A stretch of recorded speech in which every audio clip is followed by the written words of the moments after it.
नुकतीच आई झाली रे ती. बाळ जन्माला आल्यानंतर सगळ्यांचं लक्ष त्या छोट्या जीवावर जातं.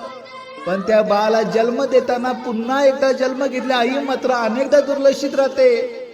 9 महिने बाळाला पोटात जपून अशक्य वेदना सहन करून ती आई बनते. पण त्यानंतरचा प्रवासही तितकाच कठीण असतो. रातभर अपुरी झोप, सततच जागरण, शरीराचा थकवा, हार्मोन्स मधले बदल आणि बाळाच्या प्रत्येक गरजेची काळजी, या सगळ्यात ती स्वतःला कुठेतरी विसरून जाते. कधी कधी ती इतकी थकलेली असते की डोळे मिटून 2 क्षण शांत बसावंसं वाटतं. पण बाळाचा हलकासा आवाज आला की ती पुन्हा उठते. स्वतःची भूक, झोप, आराम सगळं बाजूला ठेवून ती त्या छोट्याशा जीवासाठी धावत राहते. प्रत्येक नव्या आईला एक गोष्ट नक्की सांगावीशी वाटते, तू खूप छान काम करत आहेस. तुझा थकवा खरा आहे, तुझे कष्ट अमूल्य आहेत आणि तुझ्या बासाठी तूच त्याचं संपूर्ण जग आहेस. तुझ्या बासाठी तूच त्याचं संपूर्ण जग आहेस.